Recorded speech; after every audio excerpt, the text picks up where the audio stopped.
Hey, how's it going? Jack here. So, about a month ago, we checked a video from Casual Geographic about the absolute hilarity that was gibbons and how they unfortunately missed the census that distinguished what and what is not a great ape. You are freaking Great apes. plus Mark. You know what I'm saying? Which I'm rocking with Mark because Mark is rocking with us. With today's video though, we're tackling one of the actual great apes, gorillas. Not the band, the animal obviously. Now, if the thumbnail and title are to indicate anything here, it is to tell us that gorillas are funny, not dangerous. To which I'll say, maybe. Like, do they do some out-of-pocket stuff that tends to be very funny? Certainly. I remember in middle school or like start high school or something of the sort, where there was this video of a gorilla spinning around in water to the soundtrack from not Dirty Dancing, it's Flashdance. Maniac is still funny to this day. To this day! Now, this Marion C. Cooper, the creator of King Kong, ended up creating a piece of media that unfortunately branched out to become detrimental to the perception of gorillas as being monsters. Yeah, the King Kong movies did that. But as a person who has encountered a gorilla in real life once, I will say that if I encounter a beast that is in between 150 to 200 kilos, can stand on its hinds, can grab you and yeet you like a child. Kobe! I don't fuck with you, okay? I don't. That being said though, hopefully I have my camera in the right place right now. We are going to be checking out this video by Casual Geographic on the ridiculous nature or random nature of the gorilla. So please do make sure to go and subscribe to the man and let's check this one out. Oh my god. The greatest trick Hollywood ever pulled was convincing the world that gorillas were something to be scared of. Whole time it's an ADHD uber ape built like a practical joke. The gorillini is the opposite of a sleeper build. They look like a flash pass to being full-time horizontal, when really gorillas are unintentionally the most unserious animals on the planet. Almost every character trait that made them feared back in the day actually makes them adorably ridiculous when you have context. Like you've seen this picture, a gorilla beating its chest and maybe you next has to be one of the most intimidating sights in nature. The sound though. The chest separation. That was not edited. Whole time this display sounds like an assault on bubble wrap. King Kong had you misunderstood. Only in a movie would you see this and hear the god of thunder. It's more like someone weaponizing bubble tea in a straw. Put on a blindfold and it's not threatening anybody but Bubble Buddy, because it's— Oh, because they have what, air pockets underneath the chest. Well, I guess they would sound a bit more frightening if they were tapping on the belly stand. I don't have a big belly, so I couldn't do that. his family flatlined by firing squad. It's fitting. It was widely believed that the peg pounding was considered an act of war, but newer research says that it might help gorillas avoid conflict altogether. In a study done by Edward Wright of the Max Planck Institute for Evolutionary Anthropology in Germany, it was found that the biggest, most brolic mountain gorillas actually produce the sounds with the lowest frequency. I'm sorry, but that stare right there is that of a parent who's about to apply the Listerine. He's about to go, considered an act of war, but listen here, you little shit. I have seen enough of your shenanigans, kid. It's time to go to bed. If you don't do it yourself, I will put you to sleep. Leave the kid alone, Kershak. On Glorilla's name, Carla, what you know about me? Oh, my days. Stoic as fuck, with a slight smirk even. In a study done by Edward Wright of the Max Planck Institute for Evolutionary Anthropology in Germany, it was found that the biggest, most brolic mountain gorillas actually produce the sounds with the lowest frequency. Something about larger air sacs near the larynx, but it's considered an honest signal of competitive ability. And between two prime apes, the one with the higher frequency flesh tap might just tap out of a fight before it happens. So the chest beating actually allows smaller gorillas to avoid a fight they'd almost certainly lose, and lets gorillas choose the best option, since bigger males tend to be the first choice for intercourse. That's gonna be painfully ironic in a minute, but we'll get to that bridge. The other thing that apparently terrified early explorers into introverts was their jaw work. Gorillas have top 5 most inappropriate dental work for their profession. Which, by the way, thank nature, these things aren't carnivores. Could you imagine that for a second? Like, I've seen like weird matchups of animals fighting against one another. And the fact that these guys are just herbivores is a blessing beyond belief. If gorillas were actually bloodthirsty, we wouldn't stand a chance. Most animals would not stand a chance. But as of now, they are more like the equivalent of, this is going to sound a little bit mean, but like vegan bodybuilders. Like, they will act up a little bit, trying to sound grander than they are, but they are basically harmless. I'm not apologizing.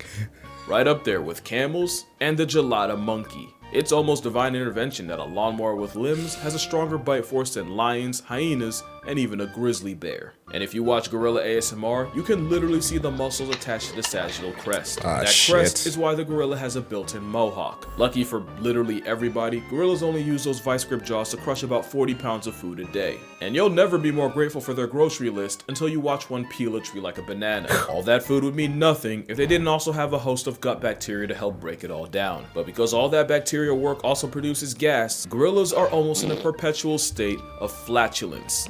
So I guess that joining the ranks alongside cows, dogs, horses, and funnily enough, I want to say honey badgers or just skunks. Let's go with skunks because they just naturally stink.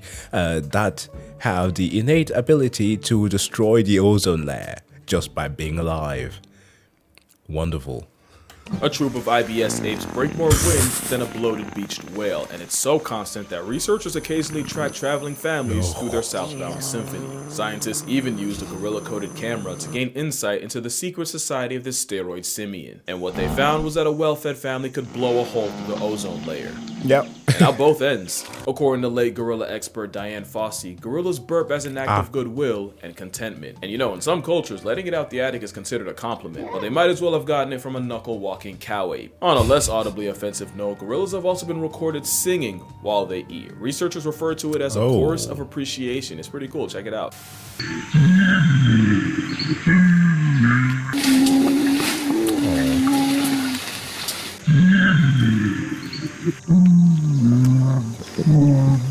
Basically living in their version of a giant gingerbread house has gorilla gangs singing out both ends. It's also a fact that they sing louder when eating their favorite foods like this banana tree stalk. And the funniest thing is, in the wild, the lead singer is actually the Silverback. Science says he uses singing, or well more like humming, to tell the group when it's time to stop and eat. And you know the law, when Silverback speaks, everyone listens, and when he sings, it's time for fixings. I'm not hungry. Okay, jeez. It makes sense. Few things are more dominant than the lead Silverback male. You know he's the one calling all the shots and making all the decisions for a troop of up to and sometimes over 30. Why do I get the weird image of like a, what do you call it? A pride? A herd of gorillas just sitting there humming spirituals? Oh, that might be wrong to say. It's still February. One could say that is the peak male form.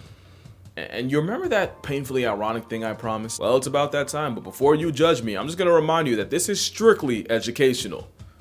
But I would feel weird if I didn't say this. Okay, please tell me that we're talking about some Hercules kind of scenario. That would be funny. So if you're a child, an adult with a child, or an adult who thinks they're a child, skip to this timestamp right here. Or don't, I can't stop you, but don't let your parents blame me if you don't. Here's an ad while you consider the cause of curiosity.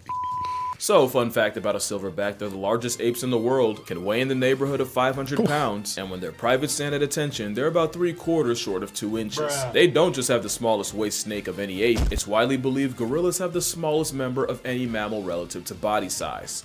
King Kong. Oh my god. He said how much? And they're about 3/4 short of 2 inches. They don't just have the smallest waist snake of any ape, it's widely believed gorillas have the smallest member of any mammal relative to body size. King Kong ain't got on me. Apparently I promise you not. he doesn't. In fact, So, okay. Where's that chick there with the ruler going like, do you see that? this? Where's Where's that this going? going? Completely Like, the biggest thing that unmanageable. I've This is the biggest seen I've ever is seen in this real much. life, but This this much is fine. Whole gorilla sitting there with less than 2 inches while some people are thirsting for 19 inches of venom. Oh no. That's why I was referring to the thing about Hercules, because how the Greek tend to portray the pig male form because yeah, for them it was depicting them with a smaller member, because yes, you needed to have all the athleticism possible and the big brain, but a big member was an inconvenience. On the other hand though, you had the likes of not Pythagoras, no, Socrates, who actually was a soldier in the Greek army, so he knew how to fight. But he, later on in his life, in his time of philosophy, did theorize that it was a good thing that men had a big belly, so that when they got drunk, they would fall forward.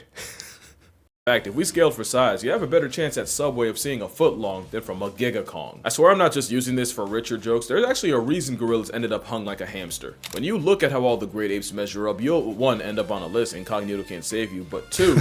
You'll realize humans have more physical advantages than just a long thumb. Hey, how's it going? Chimps, bonobos, and orangs are roughly about the same, but nature seemed to maliciously undercut gorillas in particular. Believe it or not, it's a direct reflection of how they live. Chimpanzees live in polyandrous packs, where females can mate with multiple males, so there was evolutionary pressure for them to develop heavy huevos, since the more baby batter one can produce, the better chances one of his little swimmers wins the race to reality, which led to chimps having a massive man purse. I feel dirty. With humans, it's believed that earlier variants may have selected for the more groinally gifted, No especially footage with was humans being found more here. bipedal. It'd probably be more of a factor. Eventually, that led to humans having more to flex under the waistband than just 9mm. I'm sorry. Is this video intended to be the kind of thing that you can... No, it would be very distasteful to send that on Valentine's Day. Plus, this video was made 3 days ago, so yeah. No. He's saying that he's doing it not for the richer jokes, but...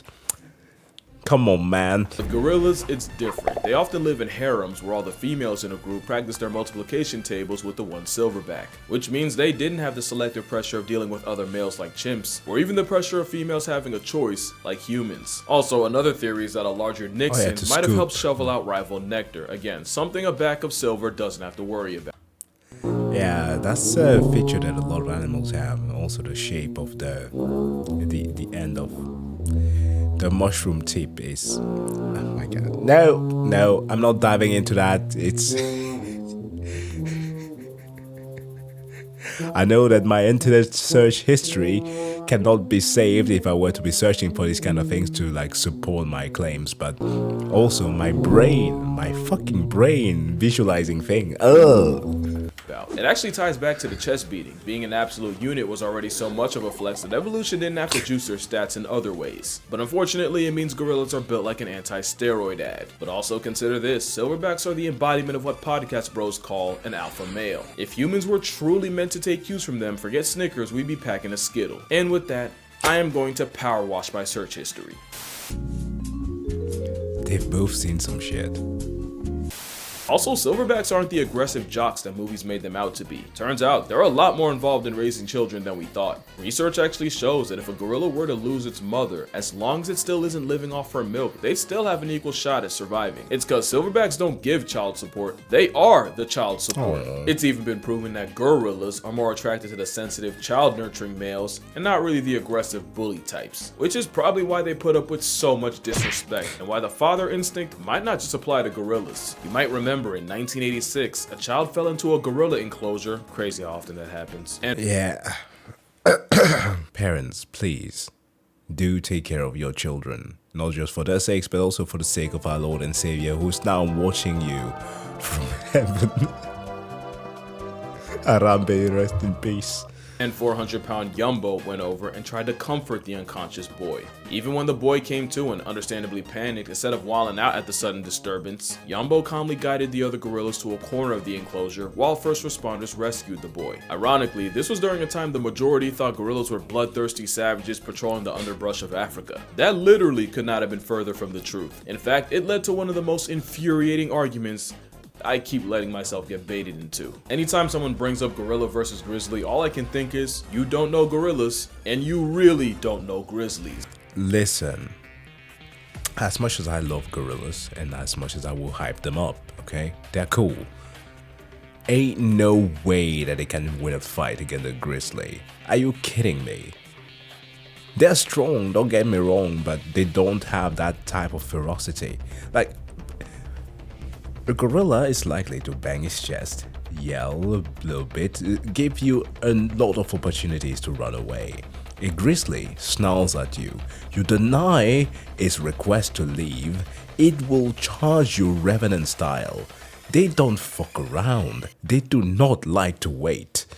Forget bears, there's cases of leopards causing problems for a plus-size primate, with records finding past tense gorillas with puncture wounds around the head and neck. Now, leopard attacks on a full-grown male are rare. But if a 150-pound big cat is a genuine threat, a 10-foot, 900-pound revenant plot device would slaughter a roid monkey. And really, the more you think about it, the more disrespectful the question Look is at to that. stay playing on a grizzly's body. Especially since the gorilla himself wouldn't even want that smoke. For all that bulk, they'd definitely rather run away than run a fade. Imagine thinking they can match up with a grizzly when gorillas can get humbled by a change in weather. And I just love that gorillas in captivity and in the wild have no problems playing in the water. But when it falls out the sky, it's suddenly unacceptable. Yeah. Also, I don't know if you've seen that corgi that gave its owner a heart attack until she realized the only victim was a jar of jam. Turns out gorillas might have done the same to early explorers. One could only imagine seeing the blood-soaked fangs of this behemoth up close, only to realize gorilla grills come from the tannins in their diet, and for reference, coffee. tannins are the same ingredient that makes coffee bitter. And I think that's just gorillas in a nutshell. They look like they could do an absolute number on the human population, but I could not find one verified case of a gorilla murking a person. Attempts may have been made, but if you watch this video, you know she basically begged for a person. Attempts may have been made. Wow, a 180-kilogram gorilla escaped from its enclosure, ran amok at Rotterdam Zoo in Netherlands. Wait, I've heard about this story, of course. It's a few years back. But then again, it's an animal in an enclosure. If you don't take properly care of them, they will riot. But if you watch this video, you know she basically begged for it. Plus, it's captivity. In the wild, you actively have to try to get gorilla gloves put on you. They genuinely give you every possible warning before they do. And even if you ignore the chest beat, the flashing teeth, and all the other signs a gorilla might give you, usually the most they'll ever do is bluff charge. Now, let me not be ridiculous. A gorilla could absolutely turn you into a human jigsaw puzzle. And for all I'm talking, a bluff charge from a gorilla would have my soul pump faking the higher power. But gorillas got stuck with the monster label, which means it distracted people from the fact that they're the most unserious animals on Earth. What do I mean? Well, you remember what I said about silverbacks being fathers? Well, this is Koko. Koko is a proud father of 4 who loves nothing more than to play with his children. Problem is, sometimes his mate isn't too eager to let him rock with such a small baby, so in all of Koko's infinite wisdom, he came up with a solution. He f***ing kidnapped her. Repeatedly. And yes, he did this with all his children, proving it really is a game to him. I'm sorry, you can't. You're telling me I'm supposed to be afraid of this? This is chronically unserious, but not unsurprising. Gorillas have a genuine sense of humor. Had Marion Cooper have known, King Kong might have had a different storyline. Like Exhibit B, watch enough gorilla videos and you'll notice they have an interesting habit of grenading. As in, they'll throw something and immediately run away like Skeletor. Now you could argue it's a territorial, non-verbal way to tell humans to F off, but that goes against my narrative, so I'm gonna disregard it. Also, That gorilla ran away like, until we meet again, He-Man. they've done it so many times exactly like this, it's like, how am I not supposed to see this as a prank? And if you need more proof, Koko, the sign language speaking gorilla, once tied her caretaker's shoelaces together and then signed the word chase. Now I know there's been a dispute as to whether Koko actually learned sign language or was just a master mimic that learned sign language the same way dogs learn words like sit. There's a much more nuanced conversation to be had on whether Koko was a genuine case of comprehension or just memorization and regurgitation. But that's not why I'm mentioning her here. It's because she was involved in one of the most absurd lawsuits I've ever read. In 2005, 3 female former staff members filed a lawsuit against the Gorilla Foundation, because allegedly Koko was demanding that the workers flash her, and no, I do not mean with lights. According to Nancy Alperin and Kendra Keller, program director Francine Patterson told them that Koko had an obsession of the mammary variety and pressured them to expose their upper halves to the gorilla, even implying that their jobs would be in danger if they refused. I beg your pardon? What? Koko was doing that interspecies reviewers. That's a weeb-ass reference. They refused. And some of the quotes that will come out of this suit are almost too ridiculous to be real. And apparently Koko did not discriminate, with one man recounting a time Koko went up to him and demanded to see his human headlights. Okay, the quote here. And some of the quotes... One example, on at least 2 incidents in mid to late June of 2004, Patterson intensely pressured Keller to expose herself to Koko while they were working outside where other employees could potentially view Keller's naked body. On one such occasion, Patterson said, "Koko, you see my all the time. You are probably bored with my you need to see new. I will turn my back so Kendra can show you her." Listen.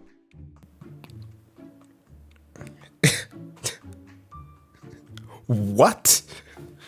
That would come out of this suit are almost too ridiculous to be real. And apparently Koko did not discriminate, with one man recounting a time Koko went up to him and demanded to see his human headlights, at a party no less. He didn't even say no, he said later, and according to him, Patterson put an arm around him and basically hit him with the, "Do you really want to say no to her?" There were other complaints like unpaid overtime, dangerous work environment, them apparently storing gorilla urine in the same fridge they ate out of, but none as outrageous as a 350-pound bosom bandit. Especially when you find out Patterson would switch up majorly when big-time donors came around. What do I mean? Well, apparently whenever Koko would make one of her requests in front of a possible benefactor, Patterson would just say, "Oh, you know, nipple sounds like people." So what she's really saying is she wants to see more people. Yeah, they should have read the verdict right there, because who even lies like that? I don't think that's how sign language works. The case was settled at, of course, so I guess we'll never know, but to be fair, how would multiple people lie about something like that? It means gorillas are the only animals to be formally accused of harassment of the sensually explicit kind. But it also proves that gorillas are just like us. They can multitask and focus on 2 things at once. I mean, they only share 98% of our DNA, and for the loud minority that's gonna somehow take offense, or, you know, make it racist, because, you know, I read the comments, I challenge you to spend a day watching a gorilla and tell me it's not an impulsive human in a fur suit. Like, I bet half of y'all didn't even realize that's a gorilla walking in the background. Yeah, this was a pretty unserious video for a remarkably unserious creature, but the point wasn't really to Disneyfy a wild animal. That's arguably as bad as turning them into monsters. But there is so much more to gorillas than a fade with Godzilla or the US Army, and I kinda wanted to show that. Especially when you realize gorillas have been getting slaughtered for as long as we've known about them, for bushmeat, for trophies, pets, and sometimes just for the sport, so us calling them dangerous is kinda wild. But I get it, talk is cheap when it's in front of a green screen. So if this video gets 200,000 likes, I will meet a gorilla in person. Somewhere. Or an orangutan, and that works too. But until then, drink water, hug your mother, never smile at a gorilla. Fun fact, clearing your throat sends a much better message. And I'ma see y'all in the next one.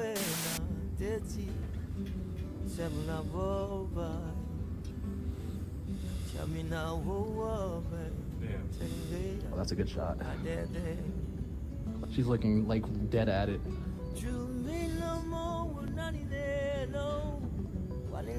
Yep, that's me. You're probably wondering how I got it.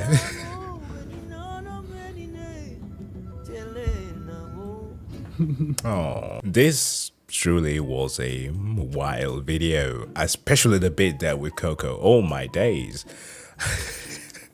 She was literally being like, "The kind of shit I'm on, you wouldn't understand."